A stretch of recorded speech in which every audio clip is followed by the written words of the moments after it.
like when he sent the 10 p.m. email that was like pack light, and you're like, I've been packed all day.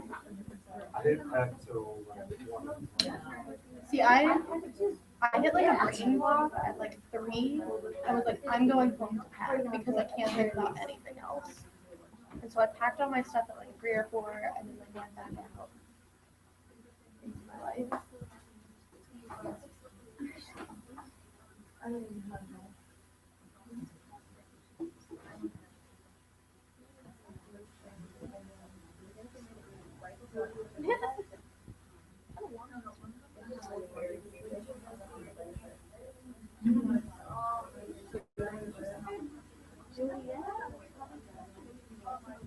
It's like the last session.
She's like, you're usually pretty worried. Oh, they're just gonna probably. Oh, it rains. It was weird. But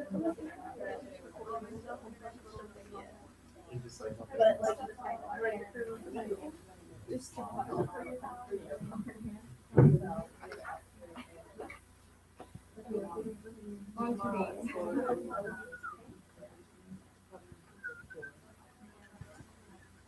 mean, you do have a jacket on.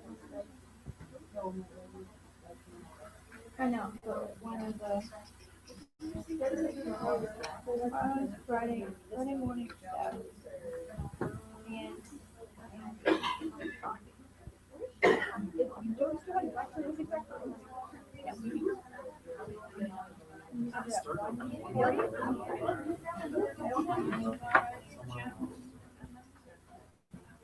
oh, I would have loved to go see that one. The rope, construction and communication and how that is other. And then the one after that was Poetics in the Rocky Garden. Would have been awesome. What all the people have to take that money? All the things I wanted to see. I'm gonna find that guy. And be like, tell me about your research. Let's talk about how much.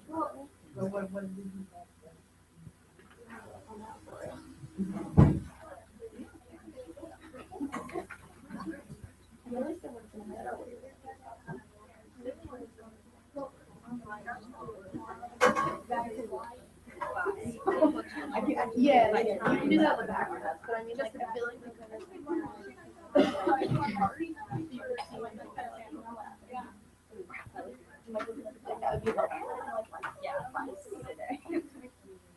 even if you just had like people's names, you could cross-reference everything.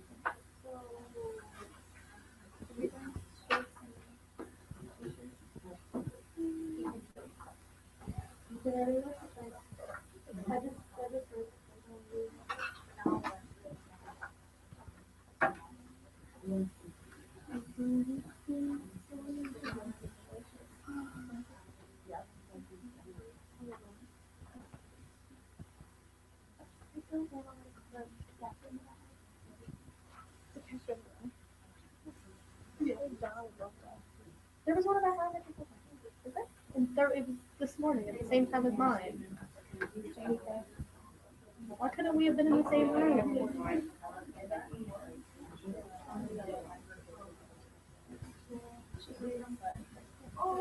queen.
Next up, we have Casey Anthony with Usualism, English, and Phenomenology.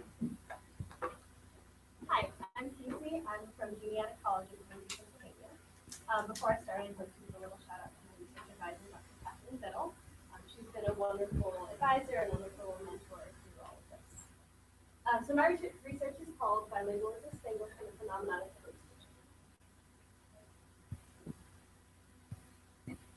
First, I'm going to discuss a little bit of the background literature related to second language acquisition specifically. So community context and input play a huge role in the way we learn new languages and the extent to which we're able to learn those languages. So community and context sort of go along with input. So input is really the biggest one. Input is how much input the speaker is getting from that target language. So for example, a speaker learning Spanish in Spain might have a better chance of learning that language more fluently or more easily or more quickly than someone who's trying to learn Spanish in another country where they don't speak Spanish because they're not getting that target language input. Additionally, the research talks a lot about two languages or multiple languages working in tandem. So the idea that we're not isolating one language and using only that language and letting the rest kind of fall to the side is that all those languages are working in tandem. So right now, as I'm speaking to you in English, I'm actively inhibiting my Spanish as I'm speaking in English. So I'm using both languages in tandem all the time. It's not that one is dormant and one is active. They're both active all the time. That brings us to something called cognitive load that's been stressed a lot in the literature. So cognitive load is the idea that a bilingual holds twice the amount of information and is manipulating twice the amount of information that you could have those two languages. And that puts a greater stress, a greater cognitive stress on the speaker. There's been a lot of research on this in many different languages. The one that I'm focusing on is Spanish and English, so Spanglish. And with cognitive load there, a lot of researchers have looked at the hacer verb, which means to do. So sometimes speakers who are supposedly experiencing a greater cognitive load will use the hacer verb in front of an infinitive verb. Rather than just conjugating the infinitive verb, they find it a little bit easier to put hacer, meaning to do, in front of it. So for example, they might say hacer cooking, like to do cooking, rather than just conjugating that verb cocinar. So that's sort of seen in the literature as a practical kind of crutching mechanism for speakers who are having trouble with this cognitive load. So there's been a lot of research on it, and it's not yet been proven or disproven definitely, but that sort of plays into what I'm talking about with code switching. So talking about code switching, there are a lot of terms here in the literature. So first of all, we have Spanglish. Spanglish is simply the mixing of Spanish and English, and that can be mostly Spanish or mostly English, any combination of the two languages. So my research is focused exclusively on Spanglish. When you talk about Spanglish, you get to a point called code switching, so where you're using primarily one language as the base, and then sort of inserting words or phrases from the second language into that base language and then switching right back. And code switching takes many forms, and I'll talk a little bit about some of the factors that affect it. Something we've noticed with Spanglish and with code switching is that it's not really recognized in classrooms as a classroom tool that can be used for education.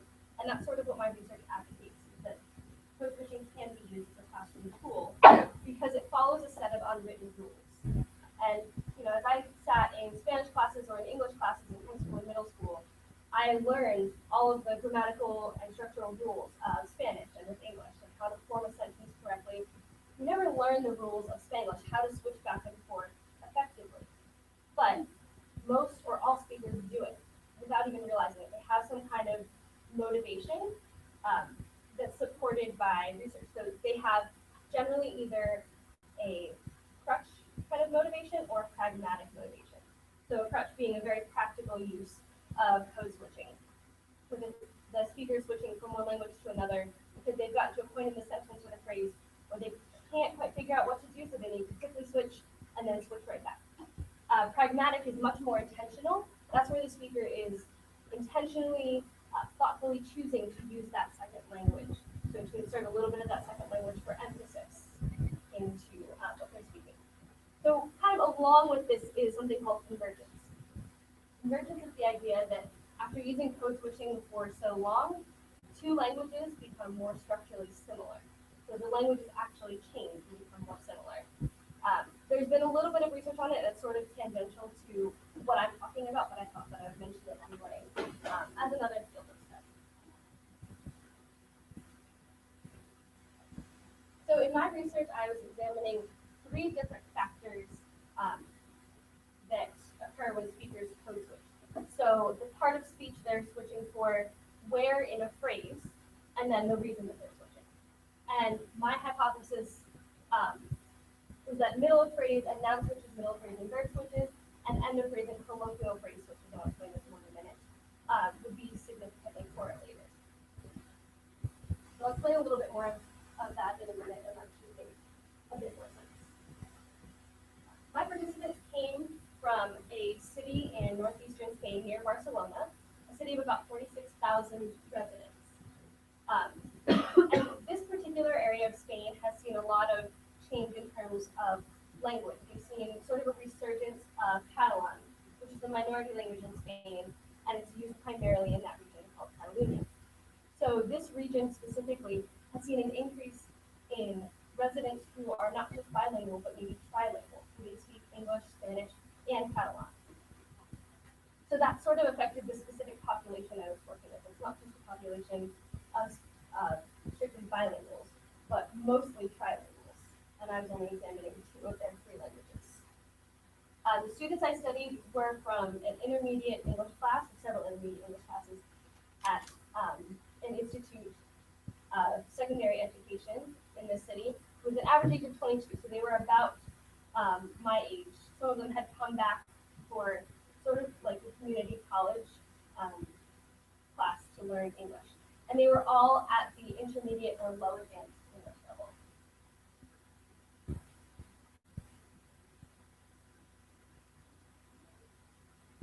I began by giving a demographic and Likert scale survey to get demographic background information, as well as to gather information about their self-perceptions of their ability to speak and write in English. And then I sort of tested those using writing and speaking samples. So I asked them to write in present tense and past tense, and to speak in present tense and past tense. I didn't end up using the writing samples just because I didn't have time, but I did find a lot with the speaking samples, as well as the survey. I wasn't expecting to find as much data as I did from the survey. So again, the 3 factors that I analyzed were where in the sentence the switch is occurring, so in the middle of a phrase or at the end of a phrase or between phrases. The type of switch, so the type of the part of speech, single verb, single adjective, single noun. I had a whole list of them in this review. And the reason for the switch. So this was the most difficult to figure out from a research perspective. So for a practical switch, that was a little bit easier to define. So that's when the speaker is switching or generally a noun or a verb, something like that that comes up more frequently in conversation. So they get to a point in their speaking where they don't remember the word or can't use the word or can't use the phrase correctly, and they quickly switch to the other language and then switch back. The pragmatic is a little bit more nuanced. So pragmatic switch is a very intentional use of the language, and for me this was a little bit easier to figure out, a little bit easier to detect, because I had lived in that region of Spain for a few months. So I knew that words like maja or bueno had a specific connotation in that region of Spain. So that was why those speakers were using those specific words, and that they were more intentional in their use.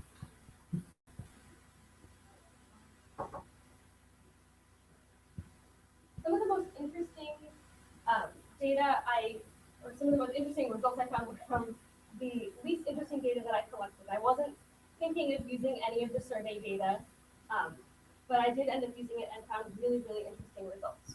So one of the most interesting things I found was that the speakers rated themselves as being better at speaking in the past tense than in the present tense in English, which I found very interesting because in my experience in language classes, generally you learn present tense first, and that seems like kind of easier because you start with very, very basic sentences. So in my experience, like I would think of myself as better at speaking in present tense in Spanish than speaking in past tense, because that came a lot later and it was a little bit more complicated. But they did overall rate themselves as feeling more confident in speaking in past tense than in present tense. Additionally, I had 16 students self-report the languages they spoke. So I asked how many languages. Some of them self-reported and wrote what languages they were. And even though they were sitting in an English class, 8 of those 16 who did write down their languages did not report that they spoke English, which I found really interesting because they were sitting in an English class. This was an assignment where they were going to be speaking and writing in English, but they didn't identify themselves as English speakers. So I think that's a really interesting avenue or kind of like side direction for this sort of research in self-perceptions of at what point of fluency do you consider yourself as a speaker of a particular language.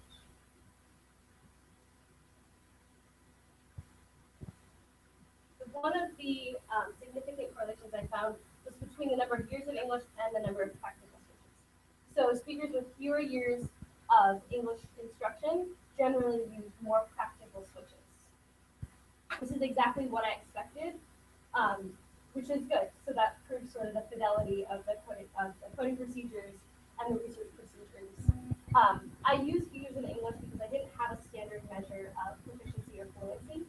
So I used the length of time they've been learning English as sort of a rough measure of perhaps how proficient or fluent they might be, thinking that speakers who had had more training in English would be using fewer practical switches and either using more pragmatic switches or fewer switches in general.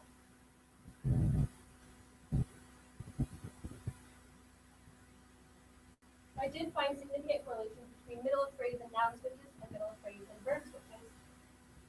I did not confirm the third part of my hypothesis with end of phrase and colloquial phrase switches. However, I did find these other two interesting correlations that I thought might sort of provide a link or maybe show evidence of some kind of link among a couple of those factors, these pragmatic switches. The biggest limitation with my study, as I mentioned earlier, was the lack of a standard measure of proficiency or fluency. So I wasn't really able to measure how fluent the students were. So I wasn't really truly able to measure where sort of along the proficiency continuum any of these factors lie. So eventually the hope is that this sort of research can sort of start to uncover some of those rules of Spanglish and of code switching, so that we know, okay, a speaker with a lower proficiency might use these kinds of things, might switch in the middle of a phrase or the end of a phrase, depending on what the research will find, so that we can sort of build a set of rules that are used when switching between Spanish and English. The end goal with this is to sort of advocate for the use of Spanglish and code switching in classrooms, because it can be a very useful tool to be able to intentionally switch back and forth, and even to be able to teach that in the context of a classroom, a second language classroom.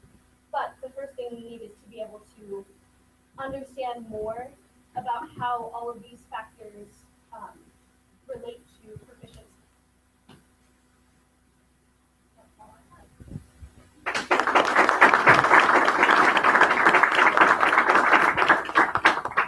Anyone have any questions?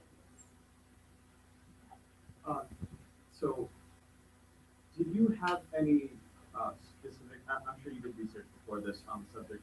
Were there any specific studies that you found that were kind of a template that you used, or was this something that you discovered on your own, having the written and the writing and looking for it that way? The written and speaking, that was of my own design, but the part that I really pulled a lot from the research was the speaker's motivation. So whether it's like a touching or practical or a pragmatic switch. And that came from a few different sources that I'd seen sort of that like repeated idea, and then I took it and put it into my research.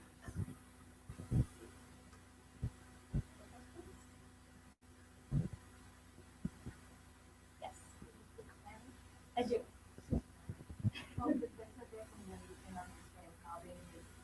Right. And I found it really interesting, just for me personally, to think about this research and to like think now when I code switch like unintentionally to like go back and think about, oh, why did I do that? Like, was that intentional or was that, did I not know that word? So it's really interesting as a speaker of that language as well to see how that plays out for me personally. That's why we talking how we're taking our drum words either in English and Hindi, just come out and you know control what you're saying. Yeah. Sorry. This was in a formal setting, right? Yes. I think it would be interesting to see a follow-up study to see if it's different in say, more casual setting or maybe in a more professional. Yeah. That would be interesting. I think there is some level of like formality, even if it's meant to be like a sort of casual conversation, because the prompts were very casual, talking about your best friend or your childhood, things like that. But it is still a very professional setting, having like someone sitting across the table from you, and you know that they're doing research on everything you say. So it would be interesting to like see it in a more informal context and see how the rates of code switching change. Go ahead, I saw your hand. I'm also interested in sort of the environmental aspects of it, not necessarily formality level, but also what the dominant language was. Because I know like when I studied abroad and was actually mentioning it, I had tons of problems with code switching, and I would, talk in English to my whole family and Spanish to the girls who were using English and just swap back and forth. But what I found when I came back to the US was that over time that slowly and now I can speak easily in English without any code switching currently at all. So I'm wondering if the level of code switching is influenced by the environment in which they're in, if the students code switch more because they were confident they would be understood, or how that works. Yeah, that is interesting. I think that sort of goes back to when I talked about at the beginning with input. So like how the level of input in the environment does change the output. My question is about like the rules of code switching. Do they apply? Are they applicable to like different languages? Or even, for example, like here in America, how they use Ebonics in English and that kind of code switching, or even code switching accents, or even for me like Swahili and English or Swahili and Gikuyu and like different stuff. From what I've read, I think a lot of it for each individual language depends on like the structure of that language. But like the same general idea does apply, I think, in all contexts. But we switch for specific reasons in specific ways based on the grammar of the two languages at play.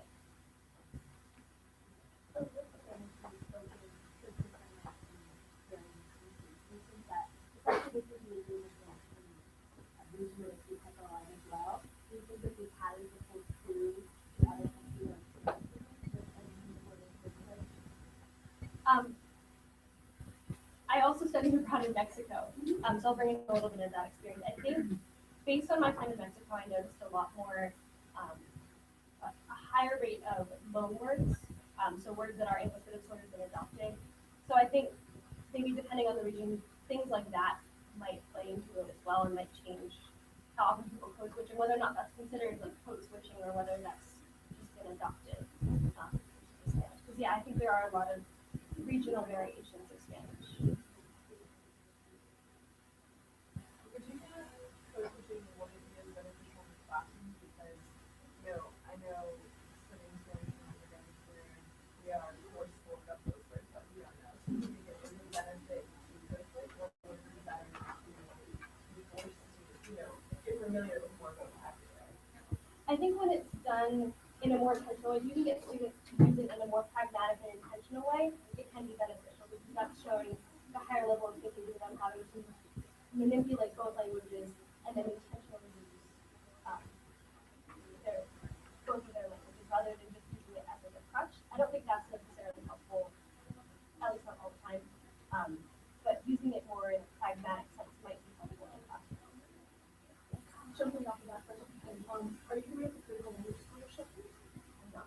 Oh, something really good to look into. So, Okay. SCALE is a scholarship fund by the U.S. Department of State, in which about 2,000 students are selected and put into other countries where they can create English-speaking language. And so, for the program, we take what's called language pledge. And so, for that, we're not allowed to speak English, we're only allowed to speak our host language. There's 14 different languages that the program offers. And so, with that, we are talking